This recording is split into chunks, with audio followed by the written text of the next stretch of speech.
what's going on? I wanted to do something on how to make real marinara, not like that crap you buy like ragu in the store. That stuff that's just poison. I'm going to show you how to make marinara rustica. Oof, doesn't that sound Italian? But this is a really easy recipe, and this is like the kind of tomato sauce you would get in Tuscany, minus the pickpockets and bands of roving thieves and the complete disregard for underarm deodorant. So I'm going to show you how to make it. It's real easy. So let's go over what we need. Got some fresh basil from the garden. Just picked it. A whole clove of garlic, peeled. We've got 2 cans of imported Italian plum tomatoes in puree, whatever you want to call it. Puree sounds more ritzy, I guess.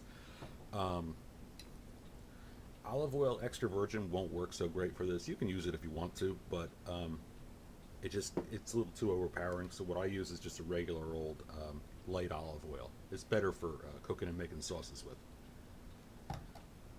And 1 kitchen teaspoon of tomato paste. So let's get this done. I'll show you how to do it. It's real easy, and it makes the house smell fantastic. So first off, lose the basil. What we're going to do is we're going to chop our garlic up. And it's important to use fresh garlic. That stuff in a jar.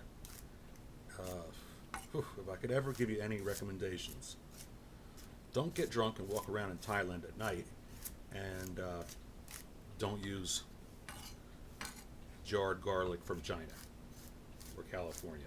It's not the same. It's not fresh. It doesn't have the taste that fresh garlic you peel yourself has. It's kind of like opening up a can of soda. You know, you open up the can of soda, you leave it in the fridge for a week. It doesn't taste the same. Same concept with garlic. Doesn't taste like soda, but you know what I mean. And you can cut this as coarse or as fine as you like. All right. Knife of choice, Wusthof, bayonet.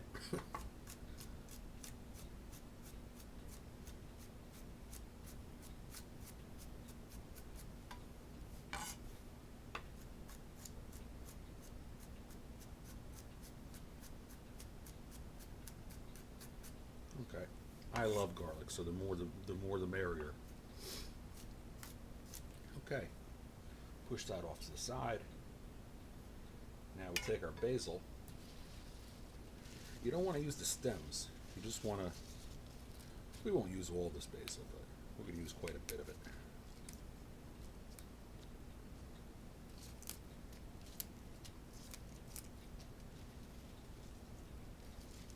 How do I do it? Remember, no stems, just the basil itself. Put that over here. Now we're going to chop the basil off.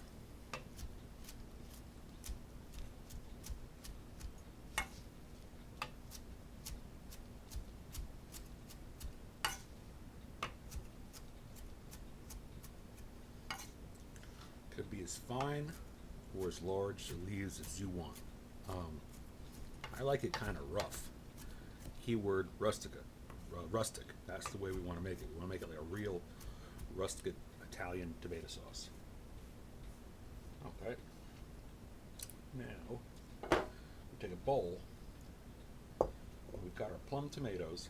We're going to put them in the bowl, and we're going to individually crush the tomatoes. This way they don't have to cook for hours and hours and hours.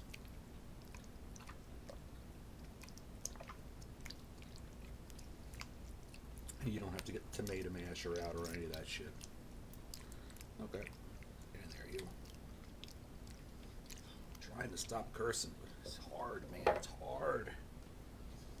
I got a mouth like a porno. Alright. Crush it up.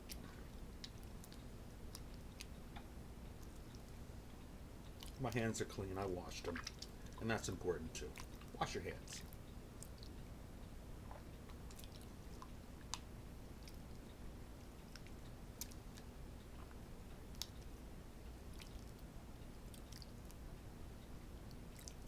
Okay. Okay. The next thing I'm going to do is we got a quality pot. It could be any pot they have. I'm just not a big firm believer in using that Tefal stuff. I think it's unhealthy, but that's just me. I'm a weirdo. All right. So we're going to use that ShopRite olive oil here. It's imported from Italy. Whatever. Don't be shy with the olive oil. All right. Got our wooden spoon. Right there. Oh, can't do nothing without the wooden spoon. Yeah. We put our garlic in here.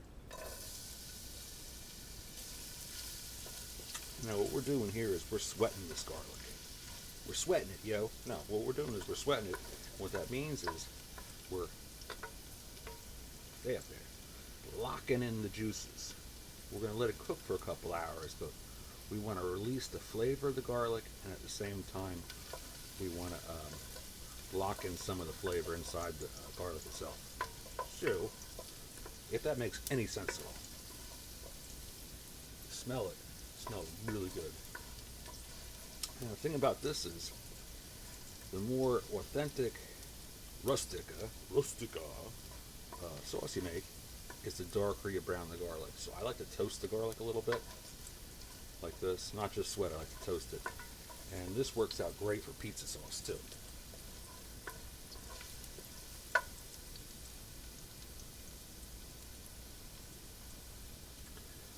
We're not going to burn the garlic, we just want to toast it. If it starts popping and hopping all over the pan and smoking, that means you're burning it. And it'll taste like you're eating a burnt up, rolled up newspaper. Okay. Put this off to the side. Now we get our tomato sauce.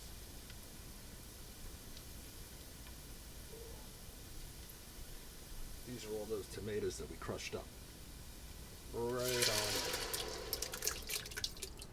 Okay. Mix it up.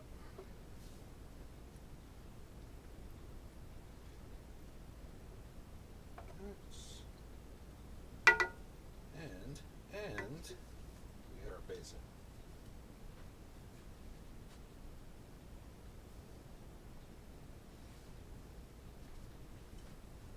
Put the basil in.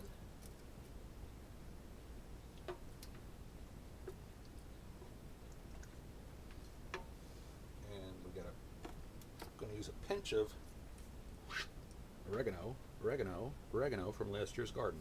Just a pinch. Not a lot. You don't have to put this in there. I just like the taste of oregano. Alright, just a pinch. We won't put salt and pepper in it now. We'll do it at the end. We'll season it at the end because it's easy to put too much salt in and wreck it. So we'll do it when it's completely cooked and the flavors or complexities come out. That's when we're going to season it. So to this. Our spoon over here.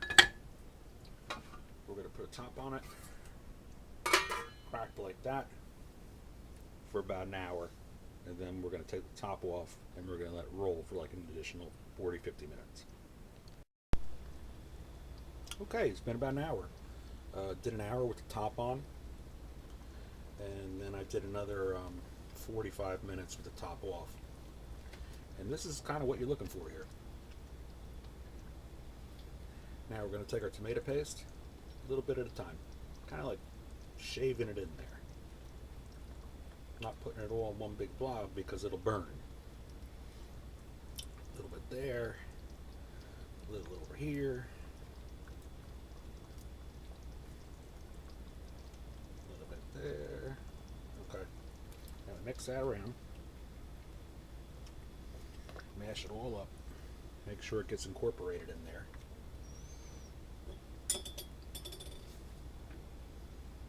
Alright, that's all twisted in there.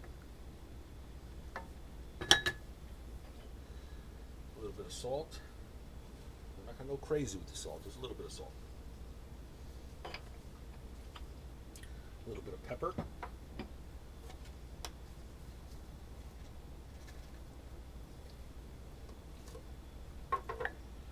Twist that up. And that's how you make rustic Italian tomato sauce, or rustico. You don't have to call the pizza place. You don't have to go to an Italian restaurant. You can make it right at home and just cut the old buongiorno out of it. All right? Radio. Later.